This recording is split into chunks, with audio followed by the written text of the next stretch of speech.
Hey YouTube friends, it is a Monday afternoon and 3 weeks from today I will take my last final for this semester. So that kind of tells you where we are in the fall semester. So for those of you who may be watching this at another time, so let's see, we're in week 13. Sorry, it took me a second. I'm in week 13 of the semester. Week 14 is officially the last week, but that happens to be Thanksgiving week for us. Week 15 is finals week. So next week is Thanksgiving week. 2 of my classes will meet on Monday of the week. Y'all, if you hear noise, it's because I'm doing laundry. And I'm too lazy to get up there and go turn it off while I make this video.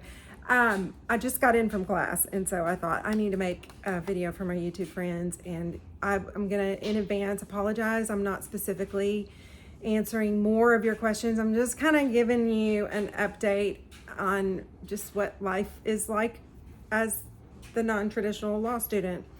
A lot of you have questions that are about preparing for law school, getting into law school, and that kind of stuff. That will be another video. That's not today's video. I'm doing what I can, y'all. I'm just in the throes of it right now, and I'm trying to update you as I go along. Anyway, also it's very cloudy and overcast. You can kind of see the sky behind me here in downtown Houston. So I don't know what the lighting it'll be like, but hopefully it's okay. Anyway, so the week after Thanksgiving, I have my first final on Tuesday morning, 10 a.m. These are 3-hour finals. So from 10 to 1, I will have my Property 2 final. That's Tuesday. On Wednesday evening at 6 p.m., I take my Secured Transactions final from 6 to 9. And the following morning, Thursday, from 10 to 1, I take my Professional Responsibility class final. That is not normal to have 3 days worth of finals in a row. Typically, when you are still in your first year and a half, at least this is how South Texas does it, you are pre-enrolled for each of your classes. It's kind of like, I compare that to your basics in undergrad. These are the basic classes that you have to have. And when they are scheduling those finals, they make sure there's at least 1 day in between finals. They don't mean for you to take back-to-back finals. But because I am in, our school offers a Texas advocacy program where we can get a certificate that says that we have taken extra classes and specific classes in practicing in the state of Texas. Because I'm in that program, they allow people in that program to choose their own classes and kind of go outside the normal path of taking all these basics. So this semester, as far as those basics go, I'm only taking Property 2 and constitutional law. So when I added Secure Transactions and Professional Responsibility, those classes landed where they did, and that's how I have 3 days worth of finals in a row. But then after that Thursday final, I have Friday, Saturday, Sunday to study for my constitutional law. That's going to be on December 4th, which, as I mentioned, is 3 weeks from today. 3 weeks from today, I will be taking my last final in this semester. Also at that time, I mean, some of you have asked, what are you? Right now, I'm definitely a 2L, and I'm officially, this is the beginning of my 2L year, but because I've done extra classes and extra credits, the truth is I'll be starting my 4th semester with 54 credits.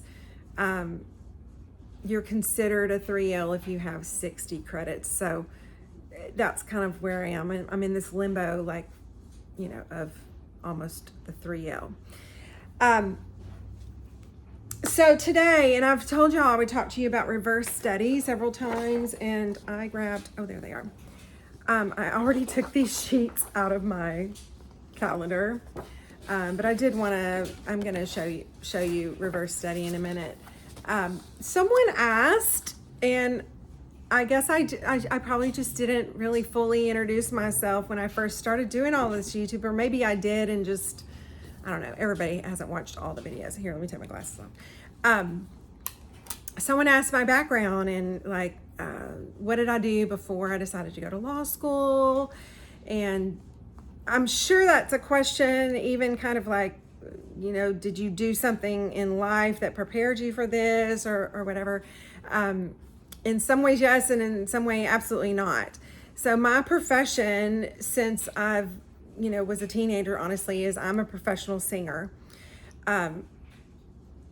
Probably, goodness, about, I would say a good 10 years of my life, of my early adult life, I spent touring and singing background vocals for other artists based out of Nashville, Tennessee. And then it was 2000, actually it was the beginning of 2001. Honestly, I remember we were in Bloomington, Indiana, you know, really exciting place, sitting in an airport headed home on a Sunday morning. And the artist I was singing for at that time and our road manager, we were sitting having breakfast in the airport, and I said, I want to go home. And they were like, we are going home. And I was like, no, I want to go home and stay there. So I was tired. The artist I was with at the time, we were doing like 230, 250 dates a year, which is a lot. That is a big lot of time to be away from your home, and just hard. It's hard, up late nights and early mornings. And definitely not good on your voice. Imagine that. But I always did session work, which is recording studio work. Started singing in studios probably when I was 16. Even here in Houston, because I'm from Houston, I did jingles and I sang background vocals on projects, independent projects, people that were doing projects here in Houston. I continued to do that through college even. You know, just the basic thing if you want to be a singer, like all the things you did. But while I was in college, I'm a Christian, and I sing Christian music, like all kinds of Christian music, believe it or not. And so right out of college, I went and sang with like a crusade ministry. If you're familiar with that, you'd understand that. And then from there, I had recorded my own project, and so I traveled on my own. But then one of the artists that I had connected with at that point, a singer I had worked with, signed a record deal. And as soon as he released his first project, he hired me to sing with him. And that's kind of how I ended up in Nashville. I would do what we call fly dates out of Houston at first, and just flew all over the country doing shows with him, but then ultimately moved to Nashville and then started working with other artists as well. But in 2001, came off the road and really just focused on studio and session work. And through studio and session work, and then doing live stuff, like a lot of the award shows and stuff, like I've sang with Dolly, Shania Twain, we sang something with Shania, goodness, a lot of stuff with Dolly. The people that I sang with, one of my best friends has sang with her for years, and so definitely has interaction with her as far as singing with her. Sang for Winona, Judd, you name it, you know. And in those environments, you kind of cross paths. I remember walking off stage at the Opry the night we were singing with Winona, and Keith Urban was just hanging out back there. He was so nice. I actually saw him quite a bit through the years. But so sang with some country artists. Most of my professional career has been in the Christian music business. But session work, that's, you name it, you know, whoever hires you. And I had some producers that I worked for who produced music for independent artists. And there were times I was like, give them whatever, some other name, not mine. I don't want my name on that project.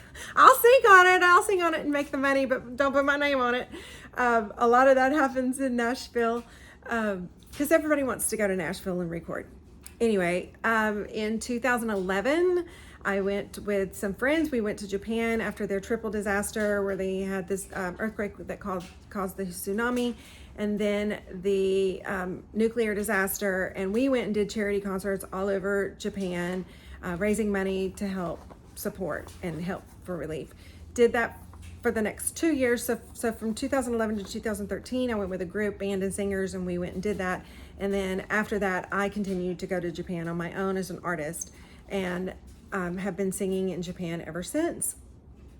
And that's just kind of grown. Like the more I went, the more people found out who I was, and I got more invitations. In 2018, I sang at a big concert in Tokyo, and Tokyo TV was there, and they interviewed me. And it was kind of weird seeing commercials and all the Japanese, and then Vanessa Maddox, Vanessa-san. And I say weird, but so cool. I love the people in Japan. I love going and singing in Japan, and I'll be returning there this summer. And yes, I am in law school, and I'm studying to be a practicing attorney.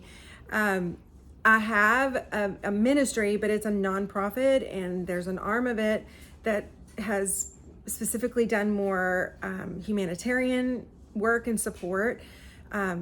And that was all based on my personal contacts, like people I had that were living other places in the world, sometimes, in some cases, war-torn areas of the world. And I was able to partner with them on needs that they had, whether it would be fundraising and sending money, or fundraising and taking supplies to them in places of the world, and just, finding existing organizations or existing individuals in these countries who were already doing a work, and that I could just partner with them in some way to help a need that they had. So that's my life. I have worked on political campaigns before, just kind of active in what I would local and to some extent national politics. So, true crime junkie, that kind of thing. I have no attorneys I would say in my immediate family, but I have cousins that are attorneys. My sister's married to an attorney. We have wonderful family conversations around the table about, criminal defendants, that kind of thing. So I've always had an interest in the law, wanted to go to law school. In 2005, I actually looked into what I would need to do in order to go to law school to get myself ready, because I still needed to complete my undergrad degree, which I had not done, because did I mention I left and went on the road and started singing?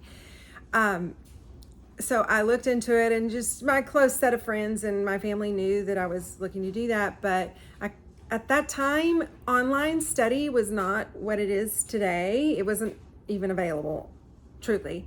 So the option for me to keep doing what I was doing, to keep singing, I owned a merchandise business where I produced and sold, sold all the merchandise that the artist would sell on the road. And I was very busy, obviously, as you can imagine, because of my contacts of having toured for years. Once I opened my merch business, I did very well in that, and I loved it. I knew it. I understood it. I put people out on the road vending, and I've said Lucas Graybill from High School Musical used to work for me. I would send him out on the road. I used to do merch for several people who were on this tour called Women of Faith, and they did arena tours. And so anytime they were in California, I would hire Lucas Graybill, because he was young and broke, and Lucas would go vend merch for my clients out there. Of course, yeah, he's a big movie star. But yeah, that's my life. Like, that's who I am. I'm still singing. That's why I said I'm still singing. I still do session work. I still, when I'm available, I go and sing for people. I got a call to do a Christmas concert, and like to sing with an artist for their Christmas concert, to go sing backups for them. And I'm unfortunately unavailable. I am already committed on those dates. But I'm just at a place in my life now where I have enough reputation, as far as like, if there are people who know me that will call me, that will hire me still, even though I live here in Houston. But my focus obviously has shifted. I'm still very happy to still be able to sing and do the things that I love, and I'm able to be in law school and just have this new career. So my undergrad degree was in communications. I do have a minor. They changed it to liberal studies. Most of my credits, though, were music credits, but I finished my degree online. I went to Oral Roberts University. I had gone there in my undergrad. I ended up finishing through the online program. And anyway, yeah, that's my background. That's how I ended up in law school. It really has just been a desire of my heart, and to go. And I do care about things regarding like constitutional issues, that kind of thing, which really blows my mind because right now con law is so difficult for me. Just get my brain wrapped around how you walk through those processes. But anyway, someone asked and really wanted to know, and I guess I just hadn't realized that here on this YouTube channel I had not talked about myself personally, but that's who I am.